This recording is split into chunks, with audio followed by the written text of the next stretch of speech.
जलसंपदा मंत्री गिरीश महाजन यांनी अण्णा हजारेंची भेट घेतली आहे। अण्णांसोबत त्यांनी चर्चा सुरू केलेली आहे। या चर्चेमध्ये नेमका काय निर्णय होतोय हे पाहणं महत्त्वाचं ठरणार आहे। गिरीश महाजनांच्या पाठोपाठ राधाकृष्ण विखे पाटलांनी देखील अण्णा हजारेंची भेट घेतली आहे।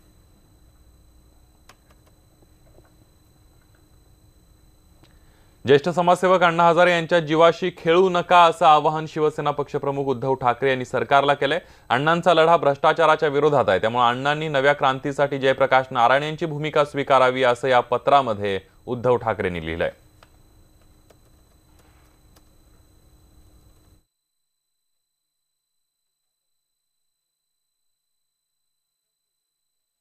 आजची जी आम्ही तपासणी केली आहे त्याच्यामध्ये त्यांचं वजन 3.5 किलो कमी झालं आहे आणि त्यांची जी काही रक्तातमधली शुगर जी आहे ती बऱ्यापैकी कमी झालेली आहे। त्यांच्या युरिनमध्ये कीटोन प्रेझेंट आले आहेत, म्हणजे 2+ कीटोन आलेले आहेत। त्याचा अर्थ त्यांच्या शरीरामध्ये जे शुगरची मात्रा आहे ती कमी झाली आहे। त्यांना अशक्तपणा खूप जाणवत आहे। आपण बघतो ज्येष्ठ समाजसेवक अण्णा हजारे यांच्या आंदोलनाला पाठिंबा देण्यासाठी नगर पुणे महामार्गावर रास्ता रोको आंदोलन करण्यात आलं। सूप या ठिकाणी करण्यात आलेल्या रास्ता रोकोला मोठ्या प्रमाणावर ग्रामस्थांनी हजेरी लावली आणि महामार्गावरची वाहतूक बंद करून टाकली।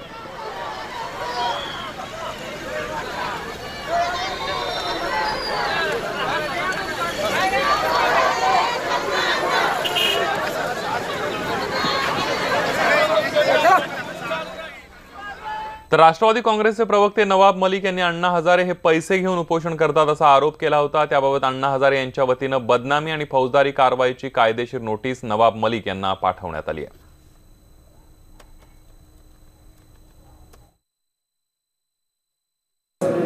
काय म्हटले, अण्णा वकिलाकडून आंदोलनासाठी पैसे घेतात, किती खोटं बोलून। दुसरं म्हणलं BJP आणि याचे हस्तक्षेप, हे एकदा दोनदा तीनदा झालं। ते बोलतात म्हणून आपण बोलणं ठीक नाही, भांडणं वाटतं। आमच्या कार्यकर्त्यांनी वकिलांनी म्हटलं की आपण रीतसर न्यायव्यवस्था ही सुरक्षा व्यवस्था,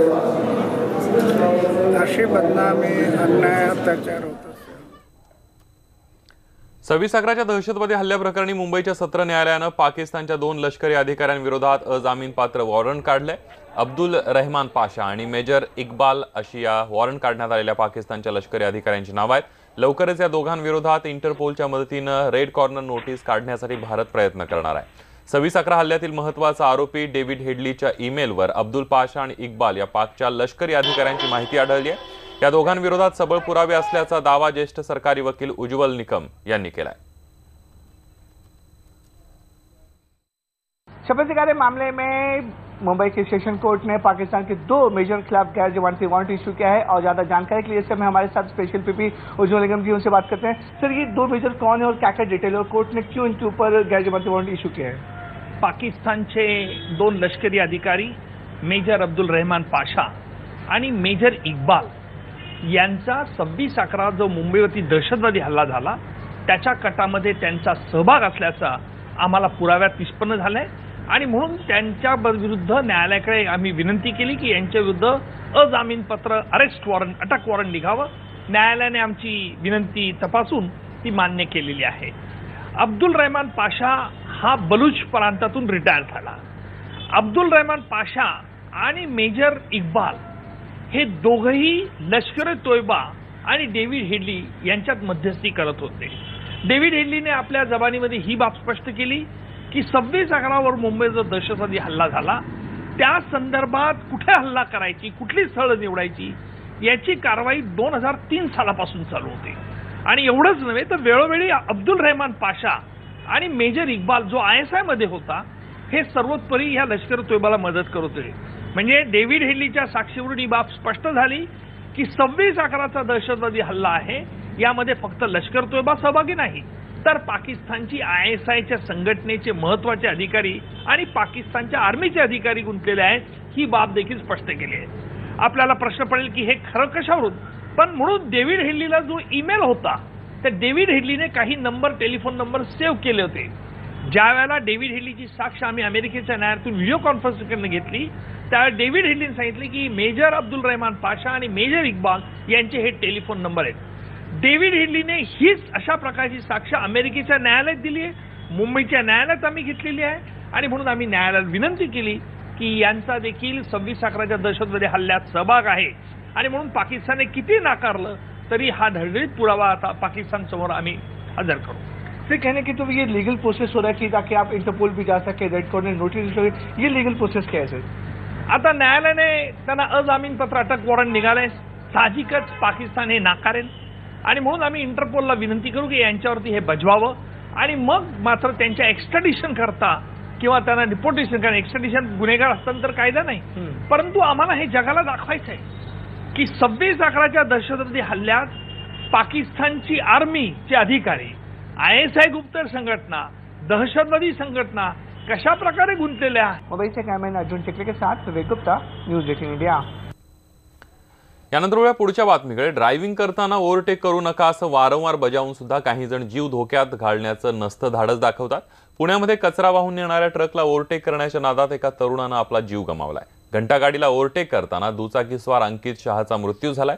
अपघाताची दृश्य रस्त्यालगत लावलेल्या सीसीटीव्ही कॅमेऱ्यात रेकॉर्ड झाले. अंकितनं जर कचरा वाहून नेणाऱ्या ट्रकला ओव्हरटेक करण्याचा प्रयत्न केला नसता तर कदाचित हा अपघात टळला असता. दरम्यान या अपघात प्रकरणी पुण्याच्या सिंहगड पोलीस ठाण्यात गुन्हा दाखल केला असून ट्रक चालकाला अटक करण्यात आली आहे.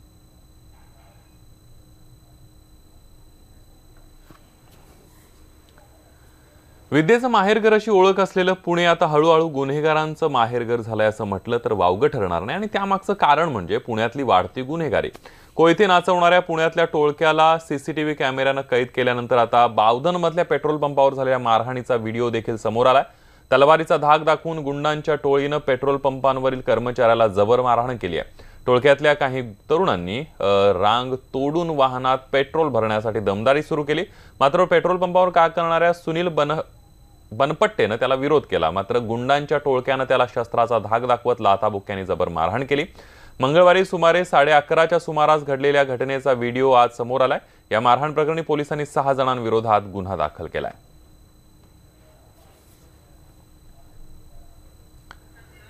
पुढची बातमी आहे उल्हासनगरमध्ये दुसऱ्या मजल्याचा स्लॅब कोसळून दुर्घटना घडली आहे. पहिल्या माळ्यावर हॉस्पिटल होतं, त्यावर हा स्लॅब कोसळला. यामध्ये हॉस्पिटलमधील एका महिलेचा मृत्यू झालाय.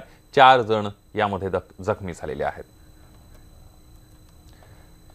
या घटनेमध्ये आपण बघतोय 3 जणांचा मृत्यू झालेला आहे. उल्हासनगरमध्ये दुसऱ्या माळ्याचा स्लॅब कोसळून दुर्घटना घडली आहे आणि पहिल्या माळ्यावर हॉस्पिटल होतं, त्यावर हा स्लॅब कोसळलेला आहे. या दुर्घटनेमध्ये 3 जणांचा मृत्यू झालेला आहे तर 4 जण जखमी झाले. पंतप्रधान नरेंद्र मोदींपाठोपाठ आता काँग्रेस अध्यक्ष राहुल गांधीही महाराष्ट्राच्या प्रचार दौऱ्यावर येत आहेत आणि त्यांच्या दौऱ्याची तारीख अद्याप निश्चित झाली नसली तरी ते साधारण फेब्रुवारीच्या दुसऱ्या आठवड्यामध्ये सोलापुरात प्रचार सभा घेतील असं पक्षाकडून सांगण्यात येत आहे. पंतप्रधान नरेंद्र मोदींनी घरकुल भूमिपूजनाच्या निमित्तानं सोलापुरात जंगी प्रचार सभा घेतल्यानंतर काँग्रेसनेही तिथूनच लोकसभेच्या प्रचाराचा नारळ फोडण्याची तयारी चालवली आहे. त्यासाठी थेट पक्षाध्यक्ष राहुल गांधींना पाचारण करण्यात आलंय. साधारण फेब्रुवारीच्या दुसऱ्या आठवड्यात म्हणजेच 12 फेब्रुवारी ते 19 फेब्रुवारी या कालावधीमध्ये राहुल गांधी सोलापूर दौऱ्यावर येतील असं सांगितलं जात आहे. या पार्श्वभूमीवर महाराष्ट्रामध्ये राहुलजींना यावं लागेल, परंतु नुसतं महाराष्ट्र हेच काय एकमेव राज्य नाही आहे, त्यांना सगळ्याच ठिकाणी जावं लागेल आणि मग सगळ्या मतदारसंघामध्ये त्यांना मागणी असेल. पण ह्याच्या संबंधातलं डिटेल शेड्यूल त्या राज्यांचे जे प्रदेशचे अध्यक्ष आहेत ते आणि राहुलजींची संपूर्ण टीम जी आहे ते कॅबिन संपूर्ण यंत्रणा, इलेक्शन यंत्रणा आहे, ते एकत्रितपणे बसून कोणत्या राज्यामध्ये आपण कधी वेळ देऊ शकतो, किती वेळ देऊ शकतो, ह्याच्याबद्दलचं एक डिटेल टाइम टेबल ठरवतील. आता आपण राहुल गांधींच्या सभेसाठी सोलापूरचीच निवड का केली आहे याचीही कारणमीमांसा जाणून घेऊयात. पहिला मुद्दा म्हणजे मोदींच्या आरोपांना सोलापुरातच प्रत्युत्तर देणं. सोलापूर हा सुशीलकुमार शिंदे यांचा मतदारसंघ आहे. सुशीलकुमार शिंदे हे काँग्रेसचे प्रचार प्रमुख आहेत. राहुल गांधींच्या सभेमुळे शिंदेंना प्रचारात आघाडीही मिळणार आहे. या अशा एक ना अनेक कारणांमुळे काँग्रेसने राहुल गांधींच्या प्रचारासाठी जाणीवपूर्वक सोलापूरची निवड केली आहे. आपल्या बालेकिल्ल्यातून प्रचाराच्या दणक्यात शुभारंभ केल्यानंतर सुशील कुमार शिंदेंनाही राज्यभर फिरण्यासाठी पुरेसा अवधी मिळू शकेल आणि त्यामुळे राहुल गांधींच्या दौऱ्यानिमित्तानं सोलापुरात काँग्रेस आपला बालेकिल्ला परत मिळवण्यासाठी जोरदार शक्ती प्रदर्शन करणार हे ओघात आलंच. बघूयात राहुल गांधी सोलापूर दौऱ्यासाठी नेमकी कुठली तारीख देतात ते. हाऊस द जोश या प्रश्नाचं उत्तर काँग्रेस पदाधिकाऱ्यांना जर आत्ता विचारलं तर कदाचित त्याचं वेगवेगळं उत्तर येईल. पण राहुल गांधी यांच्या महाराष्ट्राच्या प्रचार दौऱ्यानंतरनं एकच उत्तर असावं ते म्हणजे जबरदस्त जोश. यासाठीच राहुल गांधी प्रयत्न करणार आहेत. सागर कुलकर्णी, न्यूज 18 लोकमत, मुंबई. आणि आता बातमी आहे मुंबईतल्या काळा घोडा फेस्टिवलची. तरुणाईच्या फेस्टिवलची आतुरतेनं वाट बघत असते असा हा भारतातला सर्वात मोठा समजला जाणारा स्ट्रीट फेस्टिवल अर्थात काळा घोडा फेस्टिवल सुरू झालाय. दरवर्षीप्रमाणे याही वर्षी कलाप्रेमींसाठी मोठी पर्वणी आहे. याचा आढावा घेतलाय आमची प्रतिनिधी प्राजक्ता पोळना.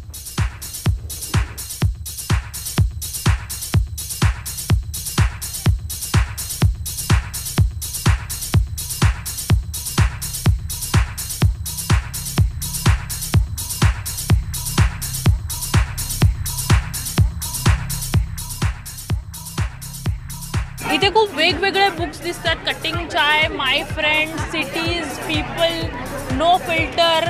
नक्की हे सर्व हे जे बुक्स आहेत त्याच्यामध्ये तुमचे एक्सपिरियन्स, मुंबईचे तुमचे एक्सपीरियंस लिहायचे आहेत.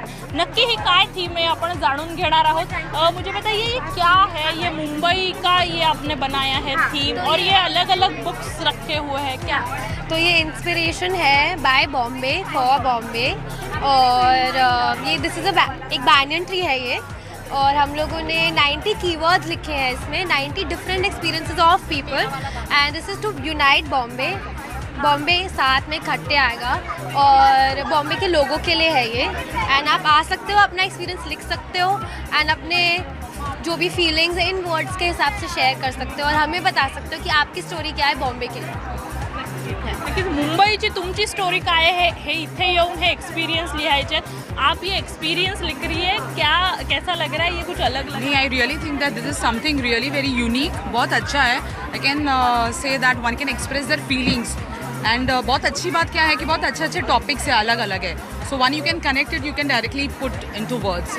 Very good. या स्टोरी तुम्ही ज्या एक्सपीरियंस आहेत, ह्या वेगवेगळ्या स्टोरीज आहेत, ह्या इथे लिहू शकतात. अनेक जण इथे लिहित आहेत. आप अपना एक्सपीरियंस स्टोरीज लिख रही है, क्या बताएंगे ये एक्सपीरियंस, ये बुक्स के बारे में? वेल इट लुक्स वेरी डिफरेंट. पहले कभी ऐसे देखा नहीं, so this stall is little new but अच्छा है. कुछ नया एक्सपीरियंस लिखने को मिला है. जर्नल हम लोग यूजुअली करते नहीं बिकॉज टाइम मिलता नहीं है. नाउ दैट टाइम मिल रहा है तो हम लोग लिख रहे हैं. So it's very interesting. मुंबईमधली तुमची स्टोरी काय, मग कटिंग चाय असेल किंवा मी टू असेल, या सगळ्याबद्दल इकडे तुमचा एक्सपिरियन्स लिहिण्यासाठीचा हा मुंबई युनाइटचा हा एक्सपिरियन्स आहे आणि अनेक लोकसुद्धा इथे एन्जॉय करतायत. ब्रेकनंतर मुंबईकरांसाठी एक खुशखबर आहे. महापालिकेनं राणीच्या बागेमध्ये पुष्प महोत्सव सुरू केला. यावर्षी पारंपरिक संगीत वाद्यांच्या संकल्पनेवर आधारित फुलांची सजावट करण्यात आली आहे आणि ती पाहण्यासाठी मुंबईकरांनी सुद्धा गर्दी केली आहे.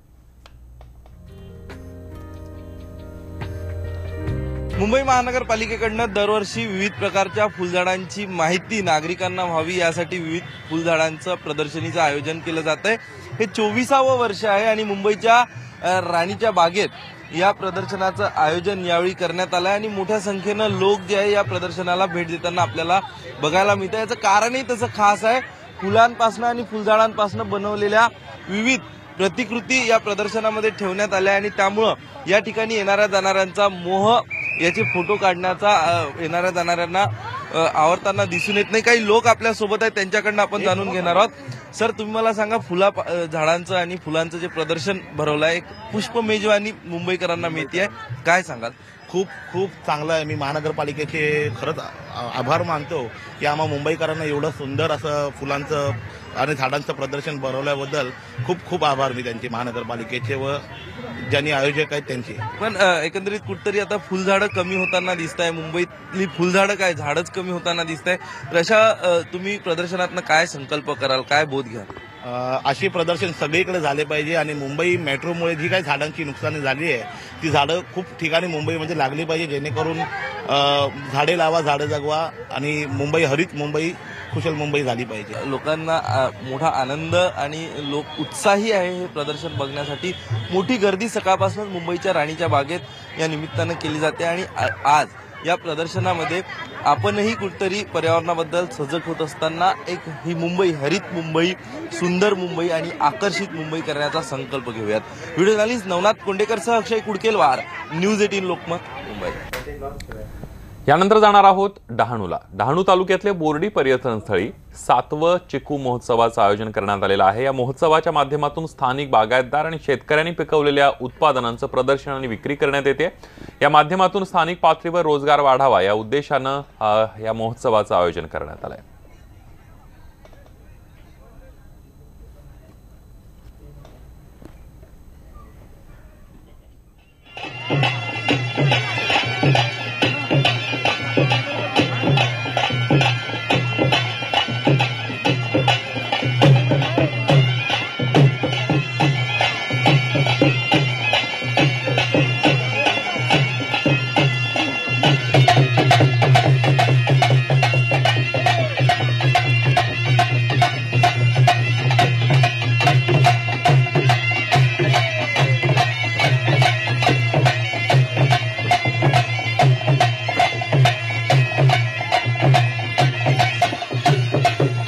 मुंबईतल्या गेटवे ऑफ इंडिया समोर स्टंट बाईकचा परफॉर्मन्स पार पडला आणि यावेळेला विविध स्टंटबाजांनी त्यांच्या शैलीमध्ये खास बाईकचे स्टंट केले. जर्मनीतल्या प्रसिद्ध बायकर्सनी सुद्धा आपलं कौशल्य पणाला लावत चित्तथरारक कसरती केल्या.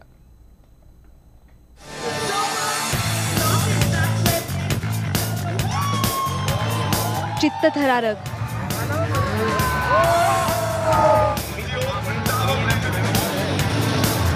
वेगवान,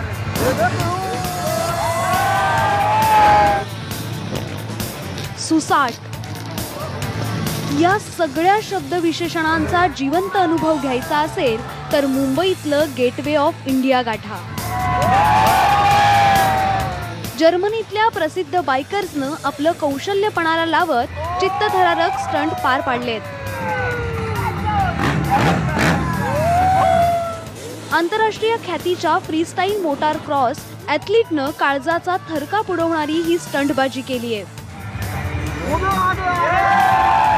हवेत झेपावणाऱ्या बाईक्स, डोळे विस्फारायला लावणारी स्टंटबाजी आणि खेळवून ठेवणाऱ्या कसरतींनी ओघा आसमंत व्यापून टाकलाय. मुंबईत भर थंडीत आश्चर्य, उत्कंठता आणि चैतन्यानं वातावरण भारावून टाकणारे हे स्टंट पाहण्यासाठी मोठी गर्दी जमली नाही तरच नवल.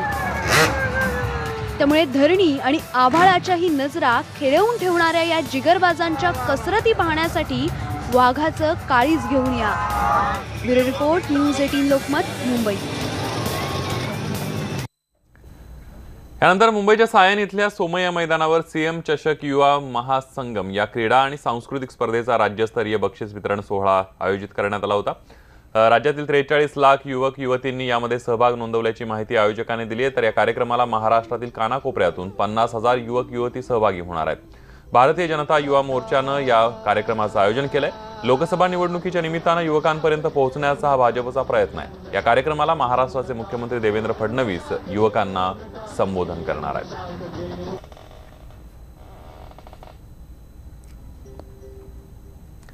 या काही घडामोडींचं बुलेटिनमध्ये इथंच थांबूया. ताज्या बातम्यांसाठी पहा फक्त न्यूज 18 लोकमत.